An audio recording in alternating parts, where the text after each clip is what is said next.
E só para fazer aqui um resumo rápido do que foi a aula, né? A gente falou muito de moedas e dados Bernoulli 1.0, mas não precisa ser isso não. Então, só mais um exemplo, né? A gente pode perguntar para 50 alunos do curso de computação na UFMG qual é o rendimento semestral global deles, né? Qual é o RSG dessas pessoas. E a média, aqui é o antigo, né? Poderia ser algo tipo assim, olha, foi de 3,2. Aí eu quero saber, ok, o que eu esperaria se eu fizesse o mesmo experimento com mais 50 alunos da UFMG, né? E é para isso que a gente usa o intervalo de confiança. A gente mensura o desvio padrão, que foi 1,74, e a gente quer ter alguma noção da nossa população, né? Então, mesmo não tendo nada da população, eu tenho o teorema central do limite, que vai me dar uma noção de incerteza em cima desse intervalo de confiança, em cima dessa média que eu computei na amostra. Observe que o slide talvez não deixe tão claro que, tipo assim, a gente nunca vai capturar exatamente a população. Mas o intervalo de confiança, ele tem uma interpretação que é a seguinte: 95% de experimentos similares a esse capturam a média da população dentro do intervalo. Isso é uma outra forma de interpretar o intervalo de confiança. Entendeu? Não é que a média está naquele intervalo com 95% de chance. É que se eu faço outros experimentos de 50 alunos, 95% deles vão capturar a média. Então, se eu tenho aqui a minha média de 3,2 e meu desvio de 1,74, eu computo o intervalo de confiança como sendo 1,96 multiplicado pelo que é chamado do erro padrão, entendeu? Que é esse SE aqui, que eu simplesmente não dei um nome para isso antes. Mas o erro padrão é a variância do estimador, que vai dar 0,25, 2 vezes isso dá 0,50, então vai ser 3,2 mais ou menos 0,5. Seria o meu intervalo de confiança, né? Aqui eu fiz como sendo 3,2 mais ou menos, aqui é o erro padrão, né? Que é o SE. Aqui eu tenho menos 0,49 mais 0,49.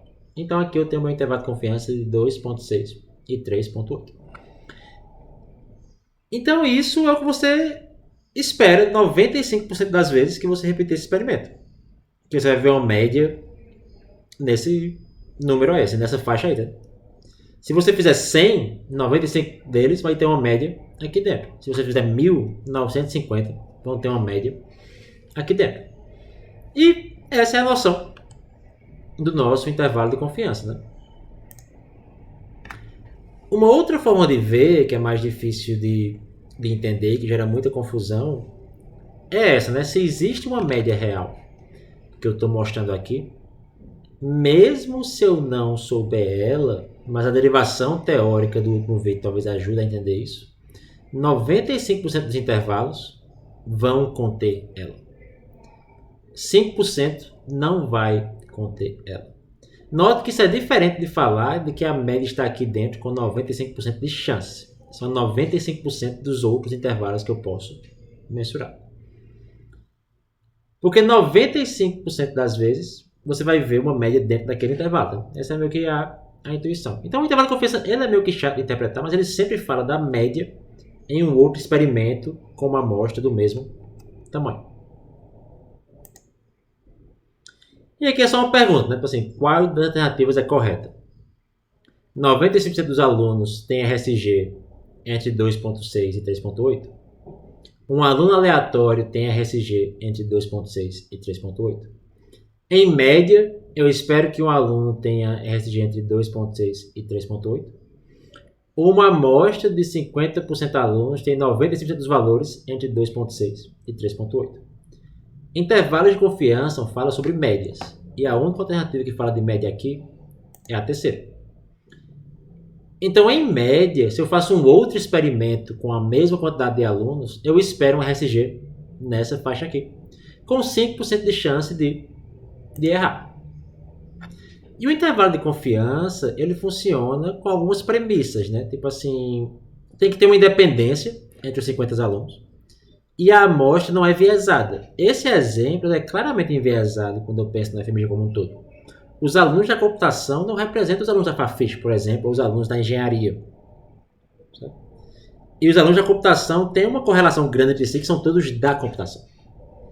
Então a sua amostragem ela tem que ser independente para você conseguir falar alguma coisa da UFMG. Então essa amostra você consegue falar da computação, mas não consegue falar da UFMG como um todo, mostrando um erro nesse estudo. E você geralmente usa intervalos de confiança com pelo menos uns 30 pontos. Tem uma justificativa teórica para esse 30, mas aceito por enquanto. Você precisa de uma base pelo menos de 30 pontos para computar um intervalo de confiança. Uma outra pergunta que ajuda você a resumir o conceito na sua cabeça é a seguinte: caso eu queira ter mais certeza na minha estimativa, eu uso um intervalo maior ou menor? Pense um pouco sobre isso, né? Um intervalo maior vai pegar a média real, ou um intervalo menor vai pegar a média real. O maior intervalo possível, ele é muito certo. E aqui tem uma tirinha do Garfield que meio que mostra isso, né? Que é basicamente alguém falando, olha, a temperatura de amanhã vai ser entre 0 e 45 graus. Se você fala um intervalo alto, você sempre está certo. Então, intervalos de confiança maiores, eles têm mais certeza, mas não quer dizer que eles vão capturar nada demais, né? Um intervalo de 100% de confiança, ele vai variar de menos infinito até mais infinito. Aqui é certeza, desculpa, certo? Mas dá um pouco essa noção. E como é que eu controlo o tamanho do intervalo? Se você observa a equação do erro padrão, como está aqui, existem formas de computar o tamanho do intervalo. E se você observa também a definição do intervalo de confiança, como está aqui. A média da população, você não vai ter nenhum controle, então você não pode mexer nisso, porque a média meio que dá o centro do intervalo, também nem ia mudar muito a sua vida. A média ou desvio da amostra, como se aproxima da população, beleza, com mais dados tenho mais certeza, mas eu não tenho muito como mudar isso também. Agora eu consigo aumentar o intervalo aumentando aqui o 1.96. Quanto maior esse valor, maior é a minha confiança. Então 99,999%, mas ele também vai crescer bastante. Então isso é uma forma de aumentar o intervalo de confiança, com a implicação de que, assim, quanto maior o intervalo, mais confiante eu estou, mas também tudo pode ocorrer. Isso me dá uma noção do maior intervalo com os mesmos dados, ou menor, se eu quiser também. Ou você consegue mudar o N, porque o N impacta aqui o erro padrão, né? Tipo, o N aqui, ele vai afetar o raiz de N. Quanto maior o N, menor vai ser o meu intervalo. Então, quanto mais dados, mais certo eu estou da minha estimativa, por causa desse raiz de N aqui. Que também tem a ver com a variância do estimador, né? Ela é menor, com mais dados. Eu estou mais certo sobre a média da população. Estou mais próximo de capturar ela. E só um exemplo, né? Se eu quiser um intervalo de 98% de confiança, aí você multiplica por 2.33, não multiplica por 1.96. Se você quiser um intervalo com 99, né? Vai aumentar esse fator multiplicativo aqui que a gente chama de Z, geralmente. E é isso. Obrigado.